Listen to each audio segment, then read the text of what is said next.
સુરતના હીરા ઉદ્યોગમાં 2008માં ચાલેલી મંદીના કારણે આર્થિક સ્થિતિ ખૂબ જ નબળી થઈ ગઈ હતી. અનેક પ્રકારના વૈશ્વિક કારણોના કારણે ડાયમંડ ઉદ્યોગોમાં તેજીનો માહોલ ઘણા સમયથી ન આવવાના કારણે હાલ ડાયમંડ ઉદ્યોગની સ્થિતિ ખૂબ જ ખરાબ થઈ રહી છે.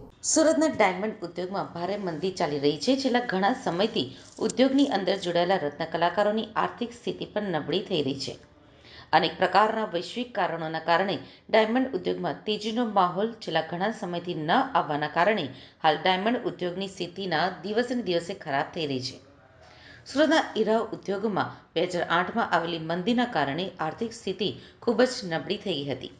લાખોની સંખ્યામાં હીરા ઉદ્યોગમાં કામ કરતા રત્ન કલાકારો માટે આ સમય ખૂબ જ ખરાબ છે.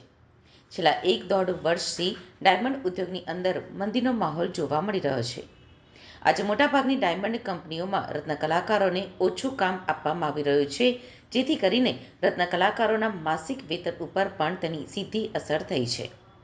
રત્ન કલાકારોની આવક ઓછી થતાં પરિવારનું ભરણ પોષણ કરવું પણ હવે મુશ્કેલ બની ગયું છે.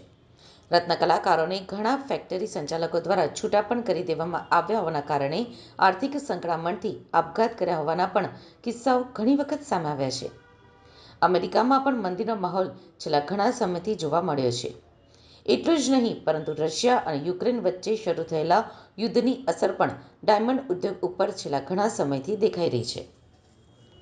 2025નું કેન્દ્ર બજેટ નિરાશાજનક ગણાવતા ડાયમંડ વર્કર યુનિયનના ઉપપ્રમુખ ભાવેશ ટાંકે જણાવ્યું હતું કે ડાયમંડ ઉદ્યોગ વિશે કેન્દ્ર સરકાર દ્વારા રજૂ કરેલા બજેટમાં કોઈ ચિંતા કરવામાં આવી નથી, જેના પરિણામો આવનારા દિવસોમાં સરકારે જોવાના રહેશે. ચૂંટણી નજીક છે. રત્ન કલાકારોને જાગૃત કરવાના પ્રયત્નો કરીશું. સરકાર મૂંગી અને બેરી બેઠી રહી. રત્ન કલાકારોને સમજાવીશું કે સરકારે આપણી તરફ જોયું નથી, જેથી આ સરકારને વોટ નહીં કરીશું. સરકારે બજેટની અંદર કોઈ પણ પ્રકારે આર્થિક પેકેજ રત્ન કલાકારો માટે જાહેર કર્યું નથી. રત્ન કલાકારોને જ્યારે નાણાકીય મદદની જરૂર છે, ત્યારે સરકાર તેમની તરફ જોઈ રહી નથી.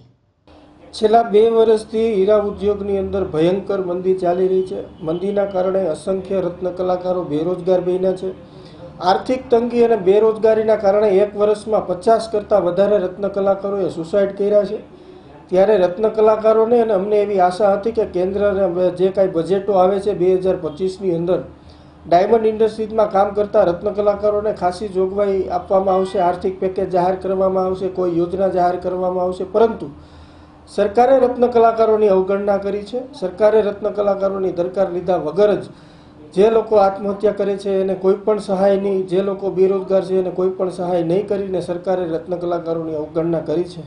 આ બાબતે આવનારા સમયના ઇલેક્શનોની અંદર અમે રત્ન કલાકારોને જાગૃત કરશું અને રત્ન કલાકારોને સમજાવીશું કે એ સરકાર છે, જ્યારે તમે મુસીબતમાં હતા ત્યારે આ બજેટની અંદર જોગવાઈઓ કરવામાં નથી આવી. આ એ જ સરકાર છે જ્યારે આપણા ભાઈઓ આત્મહત્યા કરતા હતા અને સરકાર મૂંગી બેરી રહી અને જોતી હતી.